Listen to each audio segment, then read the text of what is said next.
Hey Joe and Tiffany and Bill and Sean. I was trying to figure out what I'm going to talk about this week, and I drew inspiration from the conversation that Bill started very early on in this process about the books that he was reading. And if anybody knows me well, knows that I am no happier than I am when I am in a bath reading a book with a cup of tea and lots of candles. And that is just how I like to spend my time. I just wanted to talk a little bit about the books that I'm reading, the process for how I choose the books that I read, and this commitment to a book a week that I've had for the last 3 years, and how that has so dramatically changed my life.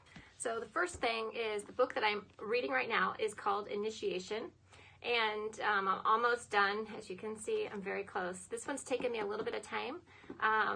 It's a little slow, and but what I like about this book is that I used this practice of intuition to actually find the book. So Stacey and I were in Asheville, and we were scrolling through this really cool bookstore, and I like to do this technique where I just scan my hand on the books, and whenever something feels different to me, I know it sounds kind of crazy, whenever a book feels different, that's the book I pull and that's the book I read. And the reason why this is actually an interesting practice is because it starts to cultivate our sense of connection to the sensations in our body and the sensations in the material world. And that is, it's a really fun thing to do. What's also super cool about books is how many of my friends have actually written books, not to mention you, Joe.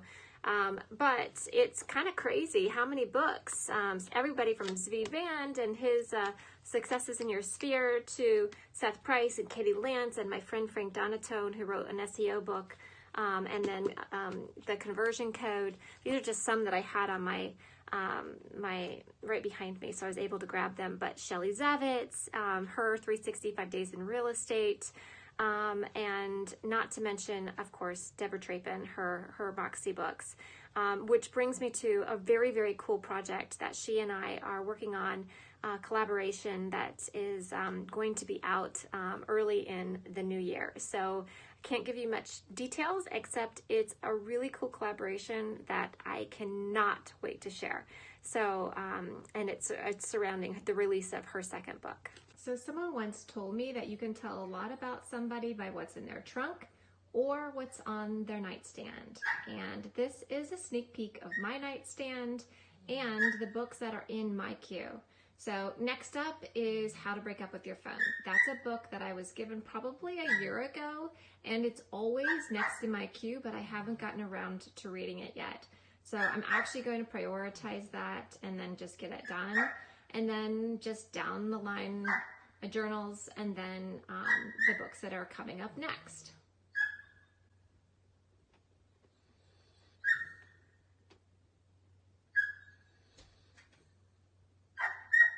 And while we're talking about books, we have to also talk about audiobooks. And I am obsessed with Audible and also read or listen to a ton of books as well.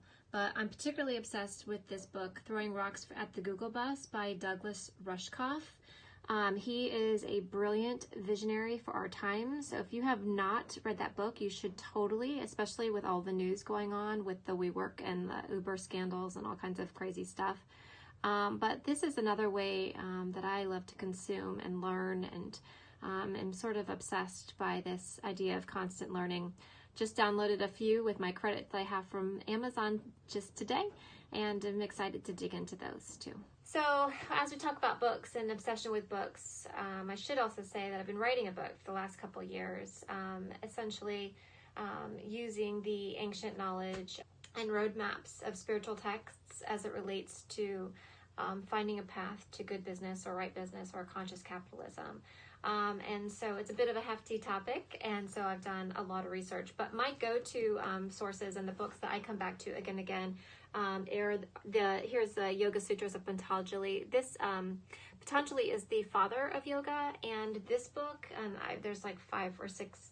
I have myself like 5 or 6 copies of different variations or versions of this, but there's hundreds of them, hundreds of interpretations. But this book pretty much outlines the 8-limbed path of yoga. And most people think of yoga as asanas or the postures, but that's just one of the 8 limbs.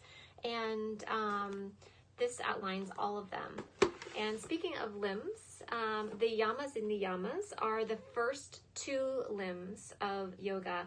Yamas and niyamas basically outline ethical practices with ourselves and with each other. And this and mastery of these first 2 limbs were required before a yoga practitioner in the ancient days could even start asana and breathwork and meditation practices. So this is a really important thing to understand.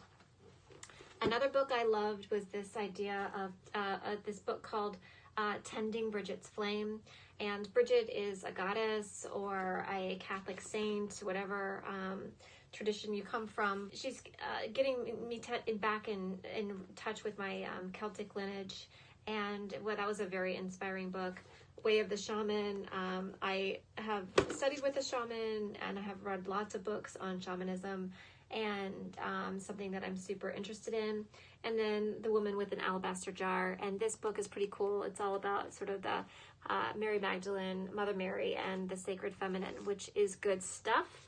But this book right here, the Bhagavad Gita, probably is the single most important book that I've ever read, ever, and probably I could say changed my life. This book for me is like butter or poetry or song, and I absolutely loved every minute of it.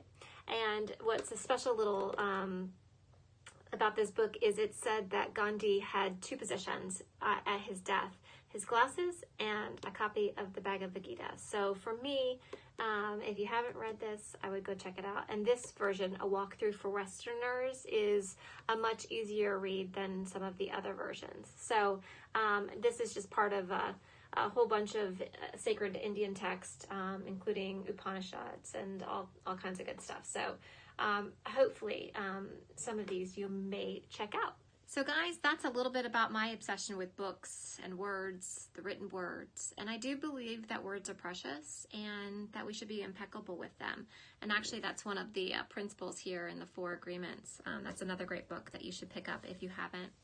So hopefully some of those books, maybe one of those has inspired you. If not, I'm happy to talk books any old time.